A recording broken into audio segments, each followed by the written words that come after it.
రంగారెడ్డి జిల్లా అబ్దుల్లాపూర్ మెట్టు మండలం ఆనాజ్పూర్ గ్రామ పంచాయతీ ముందు అదే గ్రామానికి చెందిన 121 మంది రైతులు నిరసనకు దిగారు. వీరికి మద్దతుగా సిపిఎం పార్టీ నాయకులు పాల్గొన్నారు.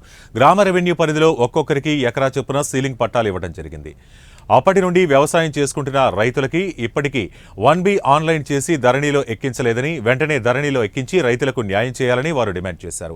అధికారులు పేద ప్రజలకు ఇచ్చిన భూములను పెద్దలకు అప్పగించే ప్రయత్నం చేస్తున్నారని ఆగ్రహం వ్యక్తం చేశారు.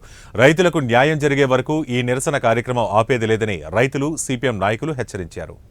ఈ భూమి అంతా పేదలకు పంచాలని చెప్పేసి పెద్ద ఎత్తున పోరాటం చేయడం వల్ల ఆనాడు సిపిఎం పార్టీ పోరాట ఫలితంగా 1991లో అందరికి కూడా ఆనాడు ఉన్నటువంటి కాంగ్రెస్ ప్రభుత్వము ఎకరా చొప్పున 125 మందికి 125 ఎకరాలు పంచడం జరిగింది.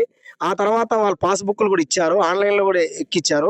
కానీ తర్వాత తెలంగాణ రాకంటే తెలంగాణ వచ్చిన తర్వాత తెలంగాణ పాస్బుక్లు ఇవ్వకపోగా ఆన్లైన్లో కూడా తీసేసేసి ఈ రోజు రైతుల నుంచి ఈ ప్రభుత్వం రైతులకు పట్టాలు ఇవ్వకుండా, పాస్బుక్లు ఇవ్వకుండా ఈరోజు ప్రభుత్వం జేపం చేస్తూ ఉంది. అప్పటి నుండి ఇప్పటిదాకా రైతులు కలెక్టర్ దగ్గరికి, ఆర్టీఓ దగ్గరికి, ఎంఆర్ఓ దగ్గరికి, ఎమ్మెల్యే దగ్గరికి ఎంత తిరిగినా చేస్తాం ఎన్నికల దృష్టిలో పెట్టుకుని అంటున్నారు తప్ప ఇప్పటి వరకు పాస్బుక్లు ఇవ్వడానికి సిద్ధపడట్లేదు.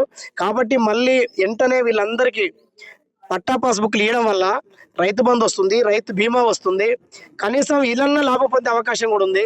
రెండోది ఏంటంటే ఈ మండలంలో ఇక్కడ పక్క ఫిలిం సిటీ, ఒక పక్క సంఘి ఉన్న దాంట్లో కోట్ల రూపాయల భూములు ఇలా విలువ పలుకుతుంది. ఇలాంటి పద్ధతిలో ఈ ప్రభుత్వం ఈ రోజు ఈ అనాజ్పురం గ్రామస్తులు 125 కుటుంబాల వాళ్ళు ఆ భూమి మీద ఆధారపడి జీవిస్తున్నారు. మాకు ఎన్నటికైనా మా పిల్లలకు మాకు భవిష్యత్తు ఉంటుందని చెప్పి ఆశపడుతుంటే ఈ తరుణంలో ప్రభుత్వం